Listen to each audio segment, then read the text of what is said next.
Aku tuh dari dulu punya impian, wah nanti one day tunangan menikah terus papa yang anterin ke depan altar gitu. Jadi kayak waktu papa dipanggil Tuhan tuh kayak banyak pertanyaan, banyak hal-hal dalam hidup saya yang nggak sesuai rencana saya. Dan salah satunya adalah nggak pernah berencana dong.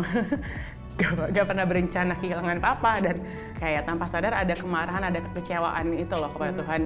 Di challenge atau kita jadi tanya ke diri sendiri, kita tuh ikut Tuhan karena mau berkatnya atau karena kita sayang sama Tuhannya. Karena kadang-kadang kata-kata kekuatan juga nggak dibutuhkan, karena nggak ada kata-kata yang cukup yang bisa mengembalikan orang yang sudah hilang itu kan.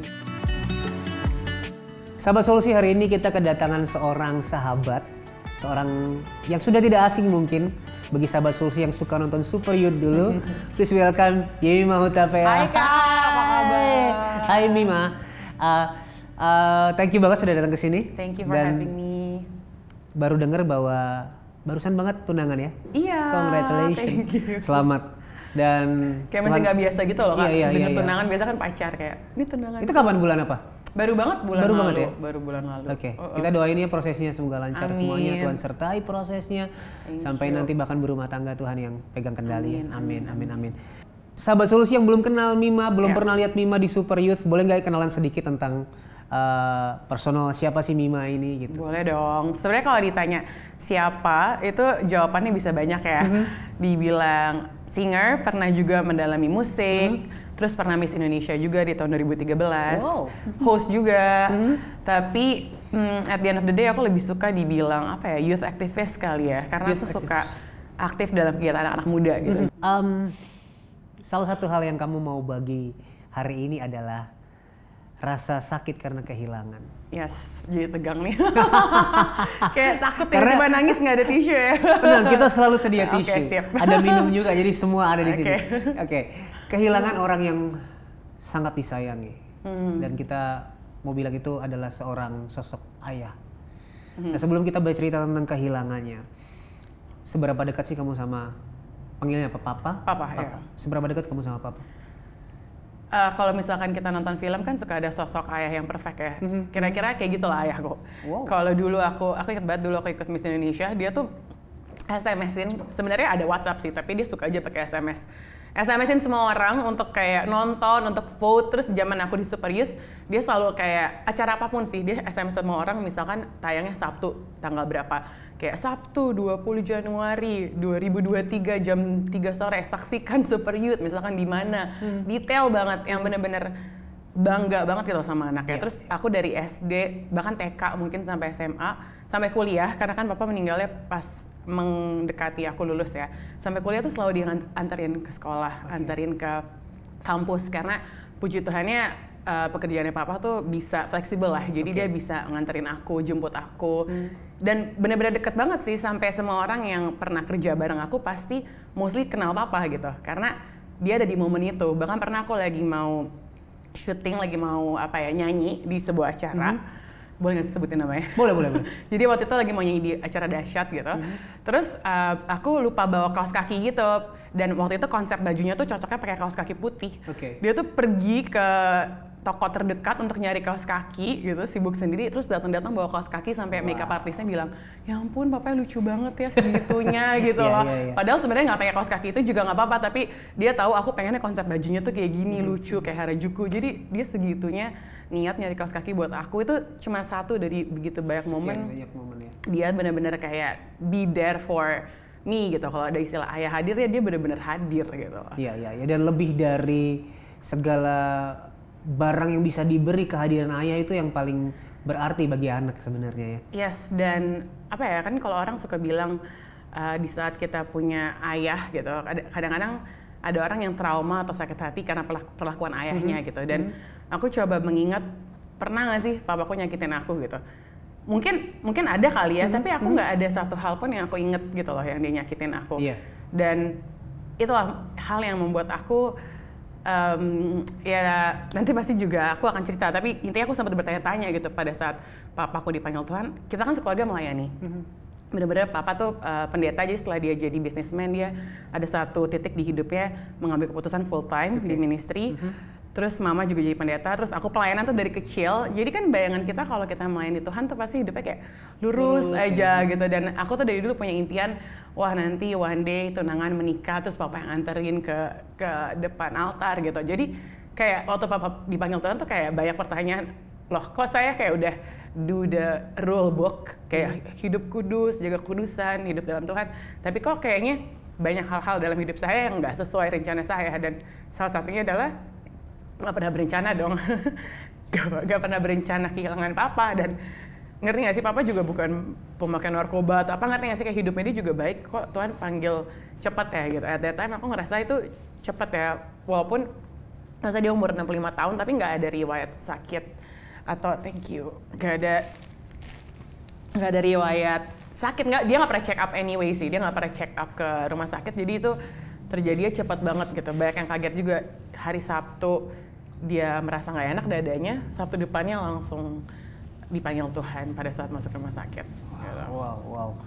Dan gimana sih rasanya waktu mendengar bahwa papa udah dipanggil Tuhan? Ya jujur aku memprosesnya tuh telat ya, kayak karena kita dari kecil, aku sebenarnya nggak mau bilang doktrin sih, tapi di doktrin bahwa kan ya kalau kita ikut Tuhan tuh semuanya baik-baik aja dan kita nggak boleh marah ke Tuhan gitu. Maksudnya kayak Tuhan tuh adalah Bapa yang baik dan kita adalah anaknya, dan kita harus selalu bersyukur. Ya nggak sih, kita mungkin zaman sekarang anak-anak muda bilangnya toxic positivity ya, tapi at that time aku nggak tahu itu toxic positivity kan. Jadi aku taunya kayak apapun yang terjadi dalam hidup kita harus bersyukur. Jadi waktu papa meninggal nggak ada marah ke Tuhan gitu, kayak oh ya Tuhan yang terbaik, Tuhan yang terbaik.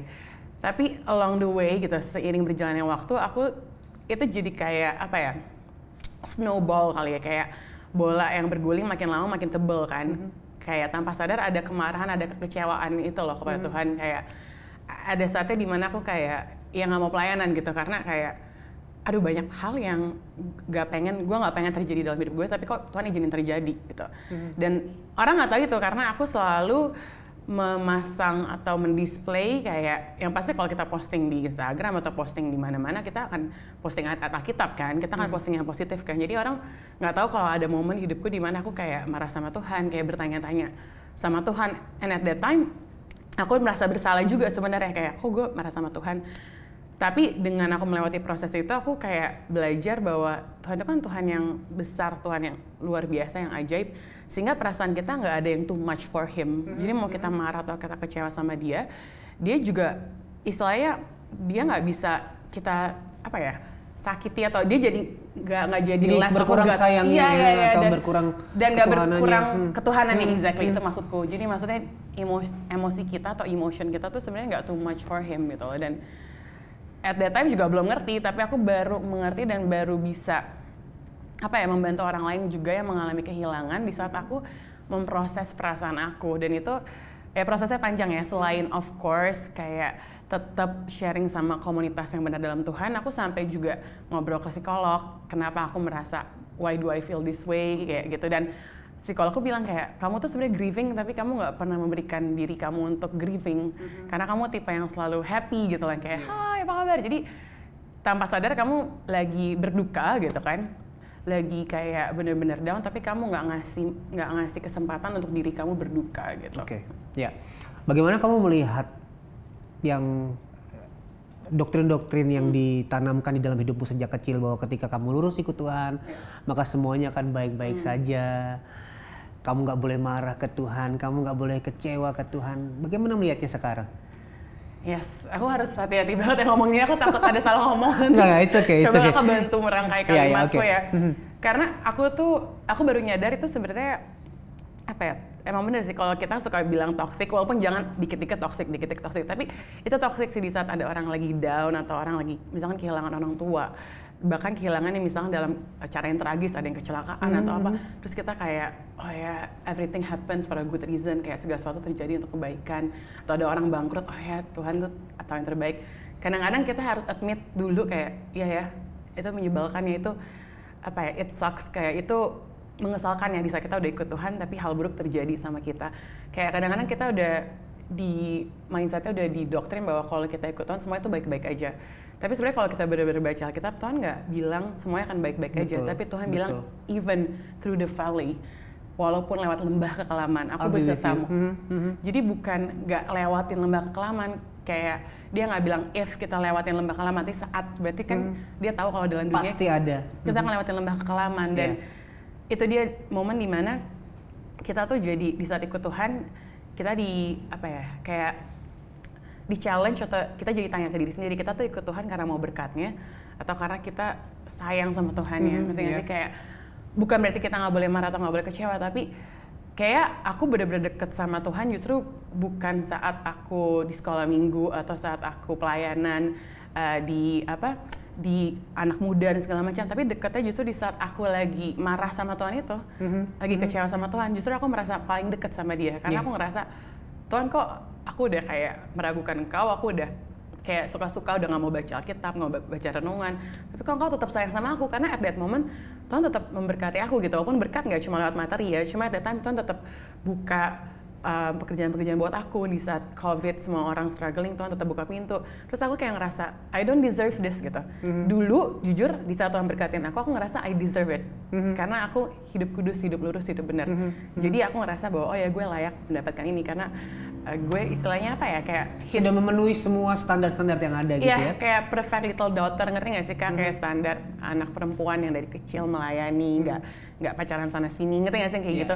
Tapi di saat aku mengalami momen di mana aku istilahnya kayak apa ya, liar, mungkin liarnya nggak minum-minum ya, tapi maksudnya kayak jauh dari Tuhan aja, suka-suka aku aja gitu, mau lakuin hal ya sesuka aku, tapi Tuhan tetap berkatin aku, tetap sertain aku. Di situ aku kayak ngerasa wah selama ini tuh kita salah ya mindsetnya.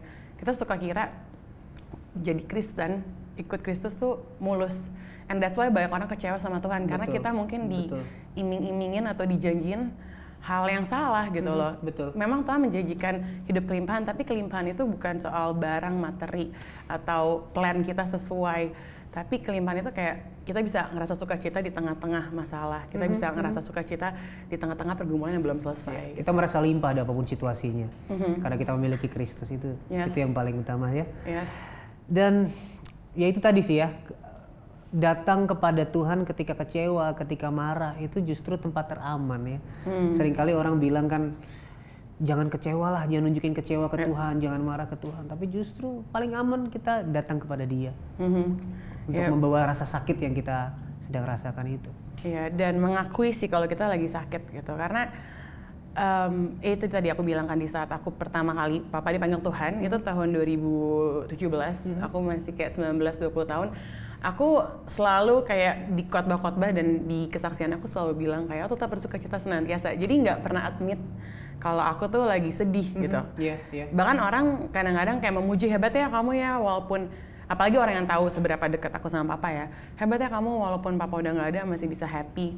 Nah menurut aku ini salah satu pesan yang suka aku bilang ke orang-orang juga, kayak it's okay to be sad. Ya nggak boleh kalau kita sedih terus-menerus, tapi nggak apa-apa untuk merasakan emosi sedih, emosi kecewa, emosi marah. Makanya aku suka banget film kartun yang kemarin baru keluar, Inside Out, itu tentang emosi kan. Walaupun itu film kartun, tapi aku kayak ngerasa relate karena kadang-kadang kita suppress atau menekan beberapa emosi dalam hidup kita gitu. Khususnya sebagai orang Kristen atau orang yang percaya Tuhan gitu. Kita yang mengaku sebagai pengikut Kristus, kita suka diajarin harus bersukacita senantiasa, harus happy. Dan kita mengartikan harus happy itu artinya kita denial. Jadi berpura-pura pakai topeng. Itu menyangkal kayak kita lagi sedih, dan itu banyak aku lakuin bukan cuman saat Papa meninggal gitu. Bahkan misalkan di saat dulu pacaran terus putus, aku kayak oh ya nggak apa-apa, ngerti sih kayak kesannya nggak ada sedih gitu. Padahal ya namanya manusia, di saat kita punya harapan atau punya sesuatu yang udah kita rencanain nggak terjadi sesuai rencana kita, pasti kan ya sedih lah ya gitu. Tapi itu dia, kadang-kadang kita nggak ngerti gitu gimana cara bersedih. Mungkin itu aneh ya dengernya, tapi even bersedih itu ada caranya, kayak dikeluarin aja, nangis aja. Dan itu kadang-kadang sampai detik ini gitu aku ada momen random gitu, kayak kemarin misalkan aku baru pulang dari Bali gitu, terus kayak aku nyampe gitu landing di Jakarta, masih di pesawat, random aja tiba-tiba aku ingat Papa gitu. Kalau aku yang dulu aku pasti kayak aduh lupain gitu, jangan nangis. Tapi akhirnya aku nangis aja gitu, dikeluarin karena kalau misalkan ditekan justru makin jadi gitu. Dan banyak sih momen, apalagi kan mau persiapan pernikahan, namanya seorang anak perempuan mau nikah pasti kan kepikiran papanya kayak di momen lamaran gitu. Aku suka ngebayangin, wah kalau ada papa nih pasti papa bakal seneng banget ya sama Kevin gitu, karena papa orangnya suka ngobrol, suka banget bercengkrama, terus Kevin juga suka ngobrol, kayak banyak skenario di pikiranku yang aduh kalau ada papa di sini pasti bakal indah banget ya. Tapi ternyata ya Tuhan izinkan ceritanya berbeda, dan itu yang aku belajar bahwa di saat rencana atau kenyataan gak sesuai dengan rencana kita, gimana kita bisa tetap percaya sama Tuhan dan tetap percaya bahwa Dia nggak pernah meninggalkan kita. Ya. Dan sering juga ya orang Kristen itu yang tadi itu berpura-pura. Jadinya ketika orang bersedih kehilangan seseorang ya, udahlah nggak usah sedih, bersukacita kan dia sekarang ada bersama Tuhan gitu. Bahkan ada yang sampai beberapa ekstrim bilang, ngapain sih kamu sedih, ngapain gitu. Bahkan ada yang bilang jangan sampai bilang turut berduka cita gitu. Itu sangat-sangat ekstrim. Padahal Yesus sendiri merengkuh setiap kesedihan kita. Yesus sendiri menjadi manusia. Ingat waktu Lazarus mati, dia menangis loh. Maka menangislah Yesus. Itu berarti bahwa Yesus juga merengkuh kesedihan, merengkuh kerapuhan kita, sehingga kita pun bisa datang kepada dia ketika kita bersedih. Yes, it's funny kakak brought up Lazarus karena itu salah satu ayat yang juga aku yang ada kata-kata kalau di versi Inggrisnya yang NIV, he wept. Yesus nangis gitu. Wept itu kan kalau cried kan kayak cuman ya kayak aku berlinang air mata, tapi wept tuh kayak terseduh-seduh, kayak nangisnya tuh kayak parah gitu loh. Dan di situ aku kayak wah Yesus aja tuh nangis loh. Kenapa aku kayak mau sok kuat gitu, mau lebih dari Yesus, yang Yesus aja nangis gitu dan merasakan emosinya gitu. Yang nggak boleh itu adalah kita berdosa di saat kita bersedih gitu, melakukan dosa misalnya gara-gara kita sedih, kita sampai menyakiti diri kita, itu jangan. Tapi kalau merasakan emosi kita itu nggak apa-apa. Itu salah satu hal yang aku pelajarin juga semakin aku spend time with God, terus aku juga see a psychologist. Nah, kenapa aku juga suka ngomongin mental health? Karena menurut aku di saat spiritual dan mental kita healthy itu powerful banget. Jadi itu kayak apa ya istilahnya, kayak holistic gitu. Jadi nggak bisa dipisahin. Kadang-kadang orang kalau kamu sedih baca Alkitab, oke, bener baca Alkitab supaya ada ayat yang nguatin. Tapi nggak salah juga untuk kamu cari tahu kenapa ya gue sedih gitu. Kayak kamu bertemu psikolog, itu nggak harus milih salah satu. Kayak kalau kamu ke psikolog kamu nggak boleh berdoa ya, enggak dong. Cari betul. Tuhannya tetap, tapi ke psikolog juga. Jadi jangan cuma satu hal gitu. Ada beberapa yang memang harus diselesaikan dengan profesional gitu ya. Yes, ada at a certain extent. Kalau studinya sampai udah lama banget, berbulan-bulan, yang bahkan sampai membuat kita jadi nggak mau hidup, itu menurut aku penting juga sih. Selain didoakan, aku percaya banget kuasa doa, percaya banget sama mujizat gitu, tapi Tuhan juga bisa pakai orang-orang itu untuk menolong kita gitu. Jadi nggak salah juga, maksud aku jangan sampai kita menghakimi orang yang ke psikolog atau orang yang ke profesional kayak, oh kok kamu nggak percaya Tuhan? Kita kan nggak tahu, jangan-jangan tiap hari dalam hubungan pribadi dengan Tuhan dia udah bangun hubungan, baca Alkitabnya rajin, berdoa setiap hari, tapi dia tetap merasakan perlu melakukan itu. Kenapa kita nggak dukung aja dalam doa juga gitu? Alright. Dan ngobrol tentang kesedihan dan kehilangan. Seberapa kehilangan itu memberikan dampak di dalam hidupmu? Mungkin beberapa sudah kamu singgung tadi ya. Kamu jadi mungkin agak menarik diri dari pelayanan, dari komunitas. Apalagi selain itu? Apakah pernah sampai di titik yang rendah banget? Ya itu ya, di saat aku lagi benar-benar kecewa sama Tuhan, menurut aku yang bahaya tuh kalau kita udah mati rasa rasa sama Tuhan. Kayak karena gini loh, aku lagi bingung jelasinnya, karena aku tuh bisa, karena dibesarin di keluarga yang melayani, aku bisa harus berpura-pura melayani gitu ya. Jadi hatinya sebenarnya nggak mau melayani, tapi karena ya udah deh, ini kan yang kelihatan orang baik gitu.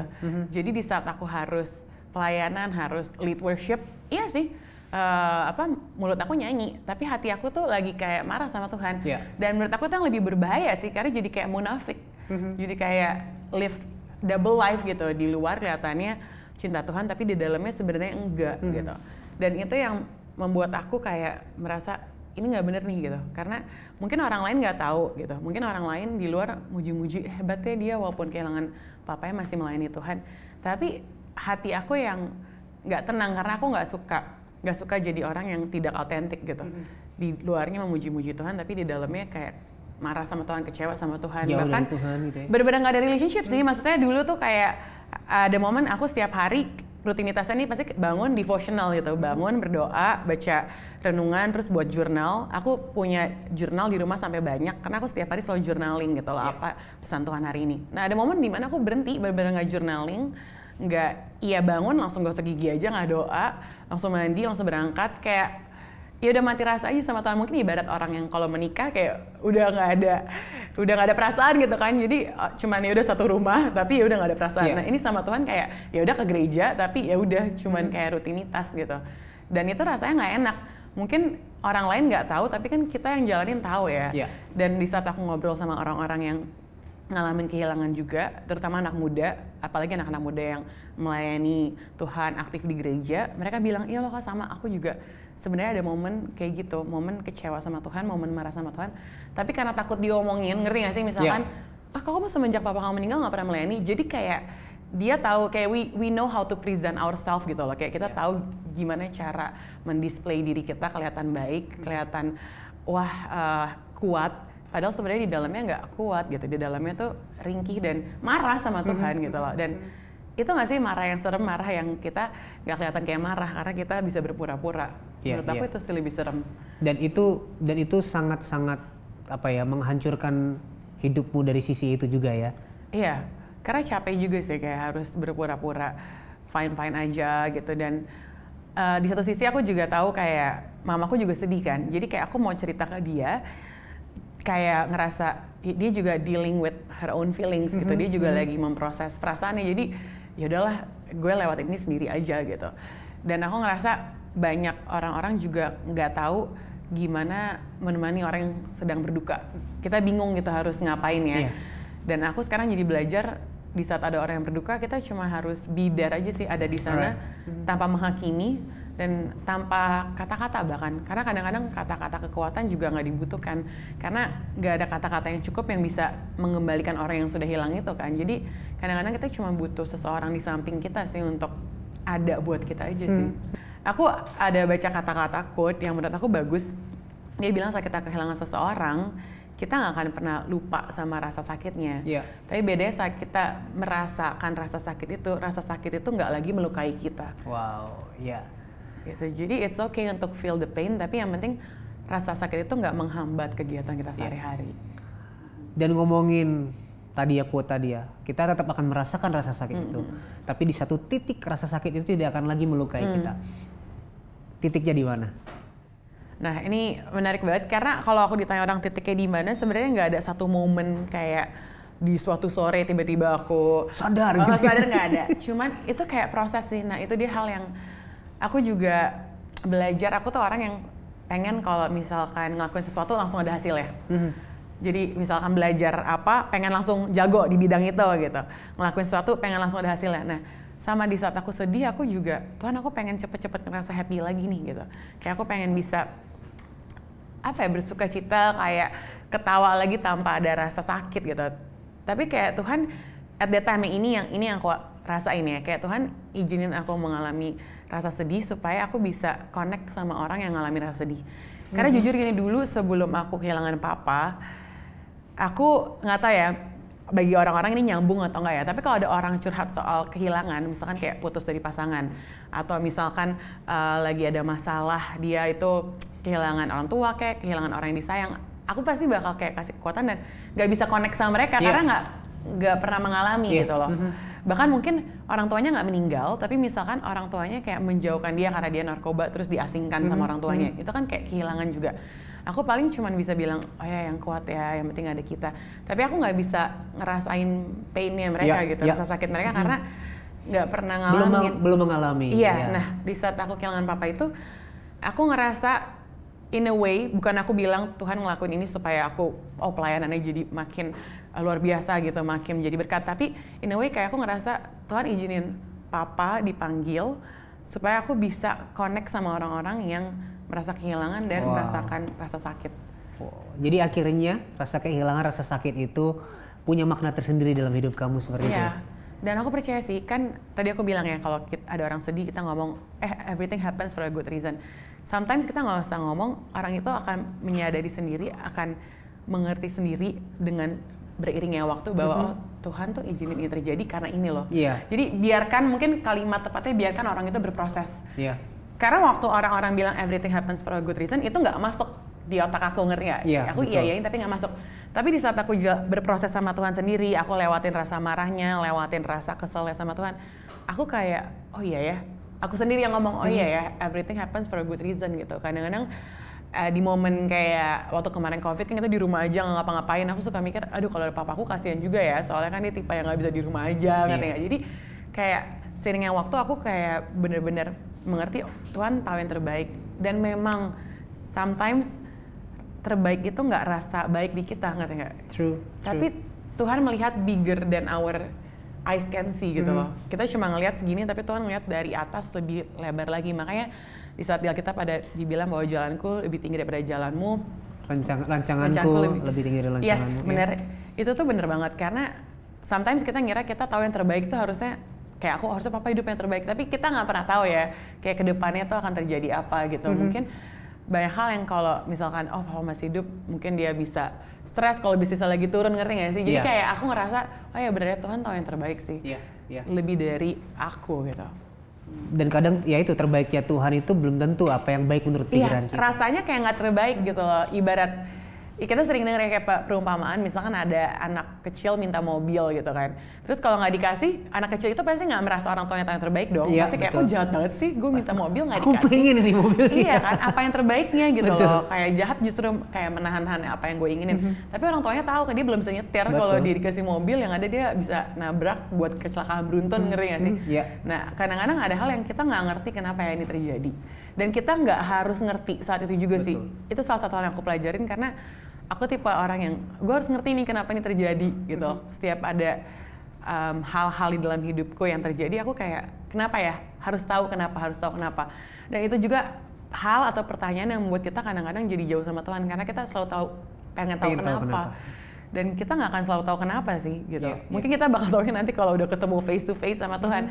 Karena kalau kita berusaha tahu kenapa, akhirnya kita jadi stres sendiri. Karena ibaratnya otak kita cuma sekecil ini, terus kita mau mengerti rencana Tuhan yang segede ini. Yang ada kan otak kita jadi kayak gitu meledak. Kalau di WhatsApp ada emoji yang kayak gitu. Aku suka pakai emoji itu. Ya kita nggak ngerti gitu loh, kayak oh ternyata kalau kejadian gini bakal hasilnya gini, ngerti nggak sih? Tuhan tuh ngelihat lebih dari yang kita mampu lihat. Itu sih yang aku pelajarin. Dan memang kalau misalkan kita mau bisa sampai di titik oh ya Tuhan tahu yang terbaik, itu kita harus ngelewatin prosesnya sendiri sama Tuhan sih. Kalau menurut aku at the end of the day, mau berapa banyak orang yang menghibur kita, berapa banyak buku yang kita baca dan segala macam, at the end of the day itu bener-bener perjalanan sama Tuhan. Makanya kalau ada orang yang lagi melenceng nih, kesannya jauh dari Tuhan gitu, kayak jauh dari gereja, aku kayak gak gitu worry, karena aku percaya Tuhan tuh lebih berkuasa. Kalau Tuhan mau narik orang itu kembali tuh gampang banget, karena Tuhan bisa benar-benar menangkap orang itu dalam sebuah momen. Yang penting kita doain aja supaya orang itu terus berjalan bersama Tuhan. Karena yang penting selama kita berjalan bersama Tuhan ya, even though kita lagi down, kita lagi marah, kita lagi kesel, kita lagi apa, Tuhan tuh ada di sana every step of the way. Jadi dia gak akan buat kita melenceng sampai jauh banget. Pasti even kita melenceng Tuhan akan balikin lagi. Kita melenceng Tuhan balikin lagi. Jadi satu hal yang aku percaya, yang ini juga salah satu warisan dari orang tua aku ya. Saat kita menanamkan takut akan Tuhan dari kecil, kita menaburkan itu, mungkin di saat anak kita tumbuh besar, misalkan SMP, SMA atau kuliah, ada saatnya dia melenceng. Tapi kalau dari kecil udah ditanamin itu tuh nggak akan sia-sia, emang bener akan berbuah. Dan Yesus kan juga berkata ya, domba-dombaku mengenal suaraku. Jadi kalau kita dombanya Tuhan, kita pastikan kembali kepada suara Sang Gembala Agung. Seberapa jauh pun kita lari, ujungnya kita akan dengar suaranya lagi. Bener sih. Dan jangan takut untuk mengungkapkan perasaanmu kepada Tuhan. Karena kadang-kadang kita ngerasa bahwa kita hanya boleh ngomong yang baik-baik kepada Tuhan. Kayak kalau kita lagi penyembahan kan kita pasti kayak, oh thank you Lord, we love you Lord, gitu kan ya. Tapi ada saatnya dimana mungkin kita lagi penyembahan, tapi kita kayak, aduh Tuhan tolong dong, aku lagi gak merasa pengen bernyanyi, aku lagi gak merasa pengen memuji Engkau, but I wanna do that, tapi aku gak merasa seperti itu. Nah itu sih salah satu yang aku ngerasa titik balik aku di saat aku jujur. Justru di saat aku denial, aku jadi tetap kesel, tetap marah sama Tuhan, tapi di saat jujur kayak Tuhan, aku butuh Engkau, dan aku bukan manusia sempurna, aku bukan manusia yang bebas dari rasa kesel, rasa marah, tapi aku mau bawa rasa kesel dan rasa marah ini di bawah kakimu. Iya. Itu sih, bawa aja kekesalanmu, jangan merasa perasaanmu too much buat Tuhan. Iya. Dan bagaimana selanjutnya ya hubungan kamu dengan Tuhan itu bisa pulih lagi? Karena tadi kamu bilang ya udah nggak pernah devotion lagi, pagi-pagi langsung activity aja. Akhirnya gimana tuh? Pelan-pelan kembali lagi datang kepada Tuhan. Lucu sih, ini ada hubungannya sama Kevin juga. Jadi di saat aku pokoknya lagi mulai deket lagi sama Tuhan, maksudnya kayak aku berdoa ke Tuhan, kan Tuhan aku mau dong supaya benar-benar aku hubungan sama Engkau seperti dulu lagi, bahkan lebih gitu loh. Karena sebelum papaku dipanggil Tuhan, benar-benar yang kayak tiap hari itu devotion, renungan sama Tuhan. Kadang-kadang aku suka bilang istilahnya dating with God, berkencan dengan Tuhan, karena maksudnya kayak kencan gitu. Kita kadang-kadang aku ke coffee shop, bawa jurnal, terus dengerin lagu rohani di earphones, nulis apa yang Tuhan sampaikan ke aku gitu. Tapi momen itu sempat hilang kan. Nah di saat aku kayak lagi marah sama Tuhan, lagi kesal sama Tuhan, karena Tuhan ambil papaku, aku kayak berdoa ke Tuhan, Tuhan aku mau punya hubungan lagi kayak gitu. Tapi I don't know where to start. Jujur aku gak tahu dari mana. Nah pelan-pelan tuh Tuhan kayak tunjukin jalannya, kayak pertama-tama akuin kamu sedih gitu kan. Terus kedua, kalau kamu need help, ya udah, it's okay, go see a psychologist. Nah aku bersyukur Tuhan kasih psikolog yang takut akan Tuhan juga. Jadi psikologku itu juga dosen di sebuah STT lah. Jadi dia juga memang kenal Tuhan gitu, dan juga kenal firman Tuhan gitu. Dan di situ aku belajar banyak gitu. Contohnya, aku belajar banyak tentang diri aku. Kayak aku tuh dulu nyari pasangan yang kayak papa gitu. Jadi emang bukan kayak papa masa umurnya jauh ya, tapi masa kelakuannya kayak papa. Contohnya tuh kayak caring, terus kayak detail banget kalau misalkan ngurusin sesuatu, bisa ngobrolin politik, bisa ngobrolin apa. Nah, psikologku bilang, kamu nggak akan pernah menemukan seseorang kayak papa. Karena papa ya papa, ngerti gak sih?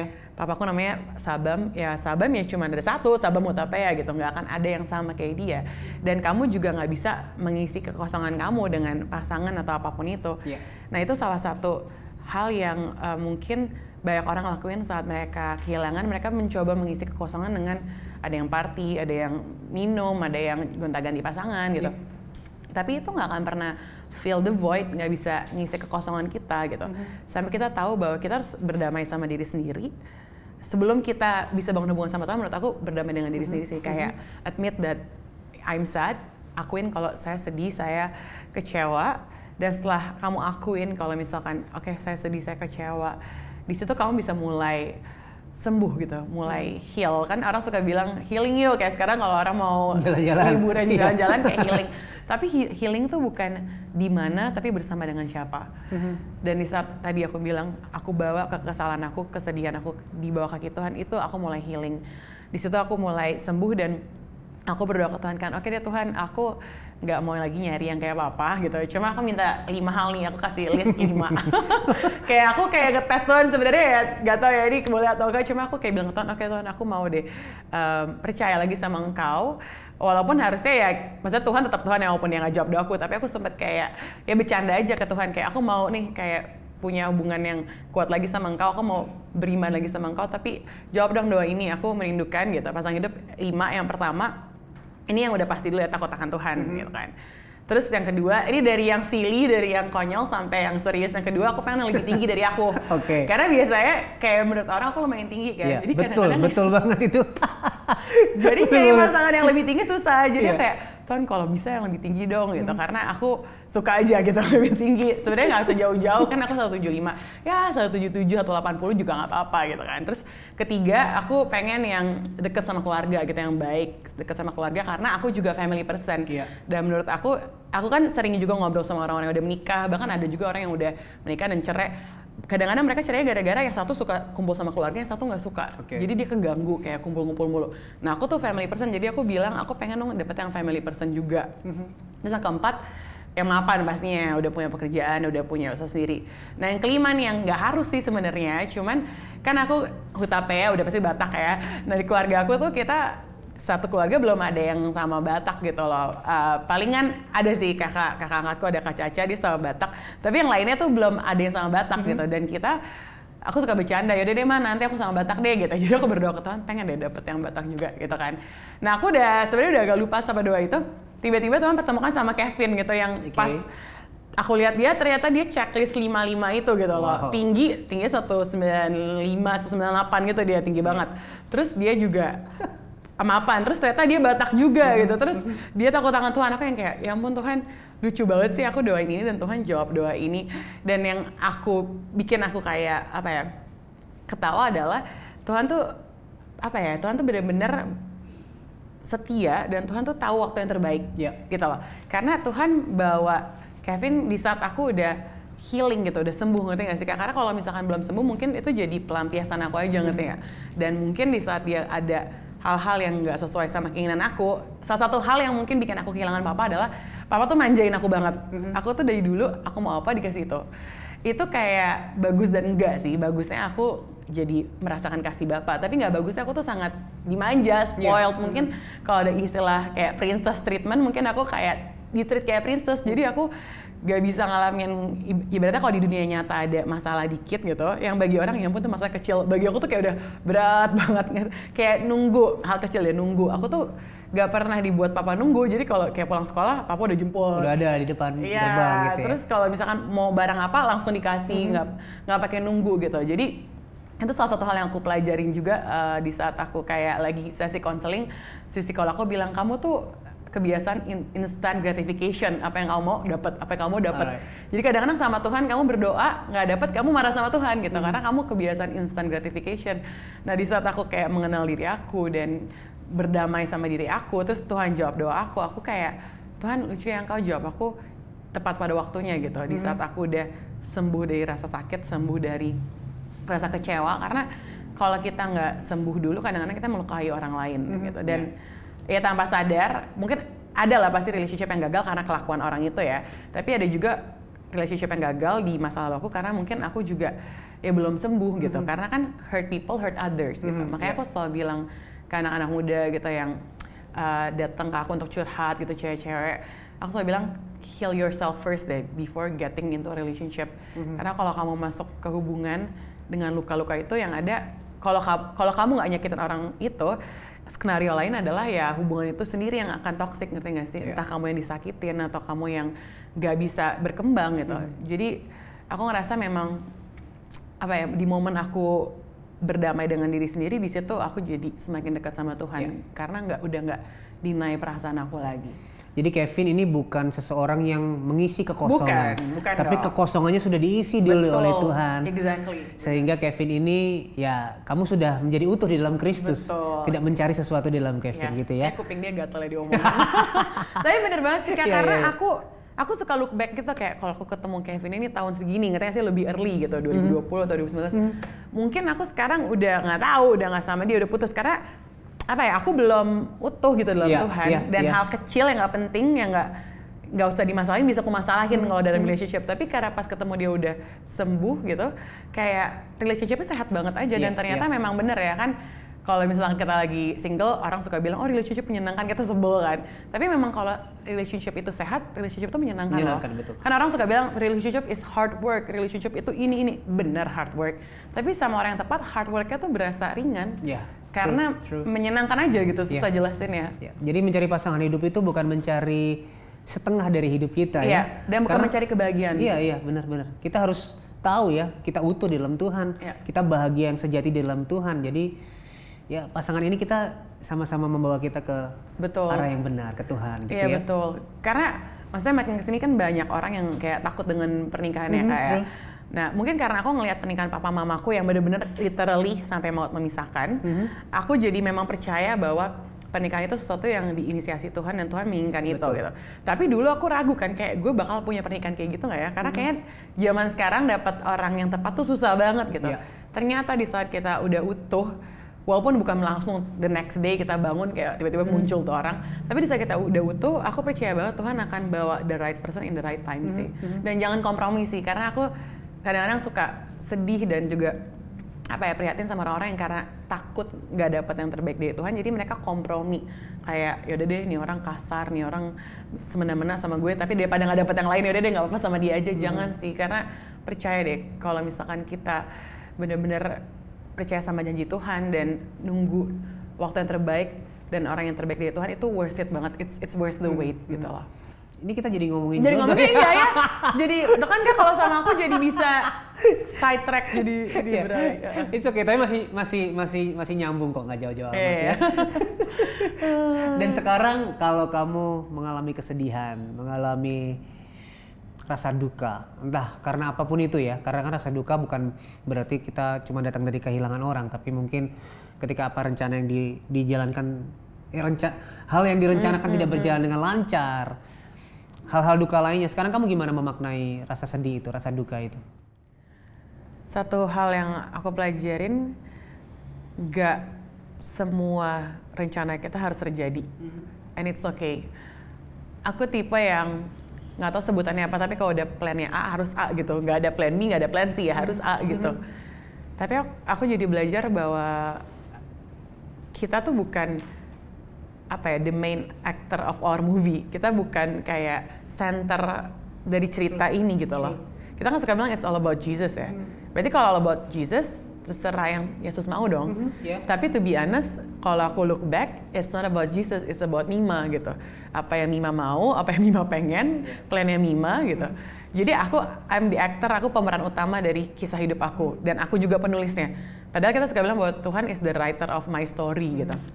Dan aku belajar di saat ada rencana-rencana yang gak sesuai, atau hal-hal yang terjadi gak sesuai rencana, ya benar, Tuhan, God knows the best, walaupun tetap ya pasti ada rasa sedih.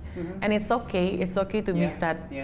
Jangan sampai kita terintimidasi. Kadang-kadang iblis suka mau intimidasi kan, kayak katanya lo percaya Tuhan, tapi kalau sedih, tapi kalau kecewa, it's okay sih. Namanya misalnya kita buat usaha, kita berharap usahanya sukses, ternyata usahanya malah nggak sukses, bukan cuma nggak sukses, ditipu, ya pasti kita sedih dong.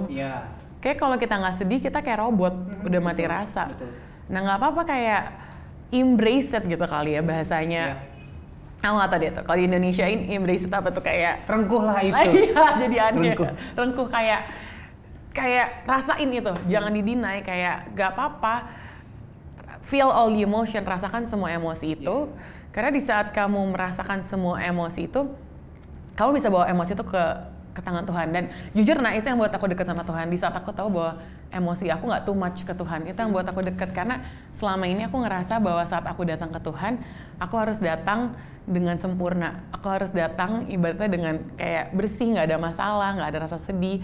Kayak little girl yang kalau di film-film kan ada tuh scout kayak pramuka, anak pramuka cewek yang lucu. Iya kayak gitu, yang do you wanna buy cookies. Jadi datang ke Tuhan tuh harus kayak anak kecil yang sempurna gitu. Padahal ya enggak, dalam hidup kan kita ngalamin kecewaan. Dalam hidup kita ngalamin rasa down. Kita bisa datang ke Tuhan istilahnya kayak lusuh, compang-camping gitu ya sih. Tapi kayak ini aku Tuhan gitu. This is me and these are my emotions.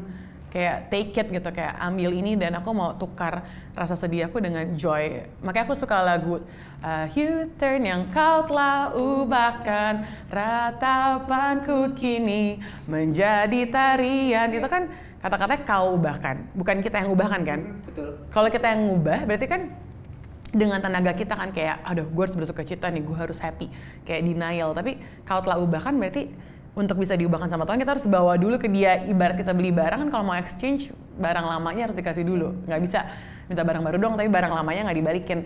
Nah itu, kita exchange emotion kita, our fear, our worry, ketakutan kita, in order untuk dapet itu joy dari Tuhan. Jadi, it's okay to feel sad, it's okay to feel down, karena Tuhan bisa menangani itu semua. Itu nggak too much, nggak kayak Mima sedih, aduh gue nggak tahu nih cara handle Mima gimana, nggak gitu. Tuhan di atas sana tahu gitu cara menangani emosi-emosi kita.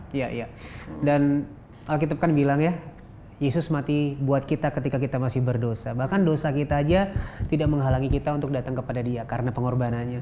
Apalagi rasa sedih kita, kecewa kita bisa bawa ke Dia kapanpun. Benar. Dan begitu ajaibnya ya, Yesus datang ke dunia sebagai manusia itu karena Dia bukan hanya bisa menenangkan kita, tapi Dia juga ngerti kok. Dia pernah dikecewakan, Dia pernah disangkal, pernah ditinggalkan, Dia pernah bersedih, pernah dikhianati. Dia merasakan apa yang kita rasakan. Karena itulah kita bisa datang kepada Yesus dengan apapun yang kita rasakan. So good. Wow. Itu merangkumi semuanya sih Kak. Kayak aku udah nggak usah buat statement apa-apa. Dan satu lagi sih ada satu video yang aku suka. Pasti kita pernah lihat yang di saat kita lagi nangis ada Tuhan di samping kita ikut nangis. Nah Tuhan tuh ya merasakan emosi kita sih. Karena kadang-kadang di saat kita dengar kata Tuhan, kita kan nggak bayanginnya kayak big almighty God kayak Tuhan Transcendent sekali ya. Iya. Jadi kayak Tuhan yang besar, mungkin di kursi yang besar gitu kayak nggak ada perasaan kayak datar gitu loh. Padahal Tuhan tuh punya perasaan gitu loh. Dan di situ aku mengerti bahwa di saat kita merasa sedih kita nggak ngelaluin sendiri gitu karena He is there with us and He knows. Yes. Jadi gitu Instagram He knows ada kan tuh soundnya tapi intinya He knows, maksudnya He knows dia benar-benar tahu gitu loh. Betul. Dia bahkan kita nggak usah jelasin emosi kita sih. Kadang-kadang kalau ke orang kita harus jelasin gue sedih nih, gue ini. Kadang-kadang kalau ke Tuhan kita datang aja nangis nggak usah ngomong apa-apa, dia mengerti gitu. True. Karena emang dia se-powerful itu. Wow. Terakhir sebelum kita tutup obrolan hari ini. Mungkin ada sahabat solusi yang sedang mengalami rasa sakitnya kehilangan. Orang yang tersayang. Atau mungkin kesedihan apapun, duka apapun yang mungkin mereka belum bisa lepas dari itu. Ada nggak yang mau disampaikan buat sahabat solusi? Untuk sahabat solusi, ingat bahwa kamu tidak sendiri. Kadang-kadang keadaan, situasi, bahkan iblis mau buat kita percaya bahwa kita sendirian. Tapi kamu tidak sendiri, Tuhan beserta kamu, bahkan di saat kamu nggak merasakan Dia.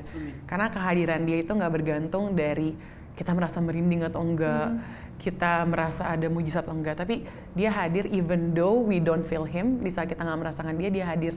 Dan Dia sekali-kali tidak akan pernah membiarkanmu, Dia tidak akan pernah meninggalkan kamu. Jadi percaya bahwa Tuhan ada bersama kamu dan serahkan segala sesuatunya kepada Tuhan.